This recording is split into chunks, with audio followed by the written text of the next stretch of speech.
paysanne de guerre.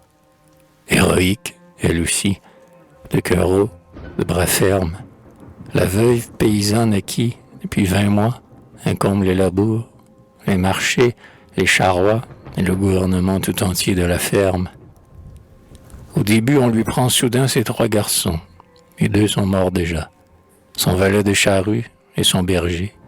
Sa fille, un instant couru, lui laisse ses marmots et repart sans façon. Et plus un journalier valide en la contrée, un cheminot douteux pour garder le troupeau, mais la veuve n'a point plié sous le fardeau, car plus la tâche est rude et plus elle est sacrée.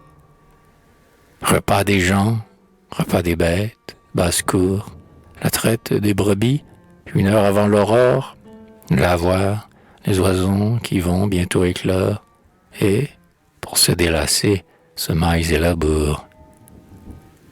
Car elle guide aussi la charrue et la herse, ses pieds dans des sabots et ses jupes au vent, à travers les guérets, les corbeaux la suivant, dont le cri de malheur par instant la transperce.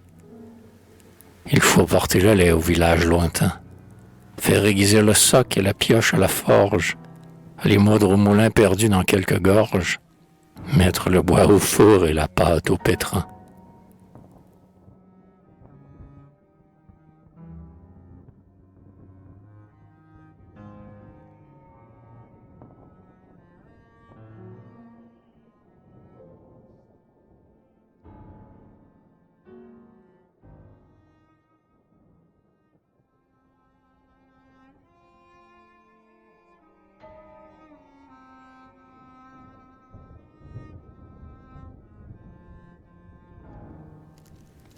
Elle rentre le soir à la ferme en détresse, où tout l'attend, où tout l'appelle, où tout a faim.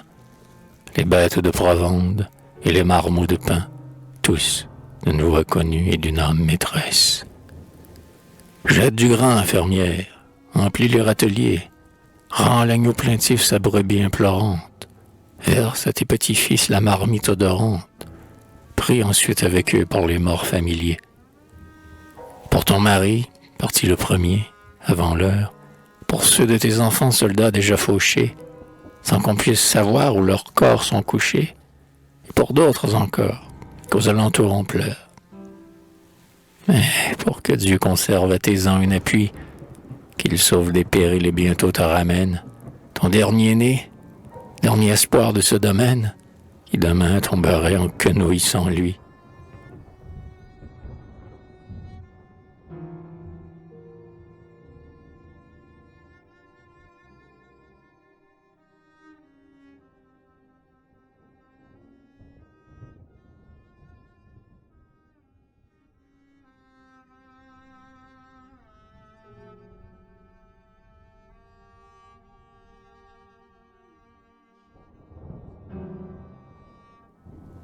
Puis, quand tous dormiront, marmots, vachers, servantes, toi, veille encore, reprise au raveau de débat, réponds à ton petit qui se morfond là-bas, dans la neige et la boue, la nuit et l'épouvante.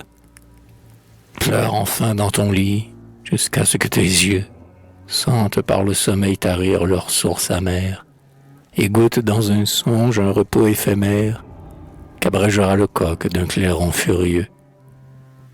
Car déjà demain, lui, aux vitres de la ferme, debout, fermière, et lutte ainsi jusqu'à la fin, contre le deuil, l'absence et la terre et la faim, dans un combat dont nul ne peut prévoir le terme. Lutte pour conserver les bois, les champs, les prés, le nom et le renom de la maison ancienne, qui te prit jeune femme un soir et te fit sienne, t'enchaînant jamais par des liens sacrés.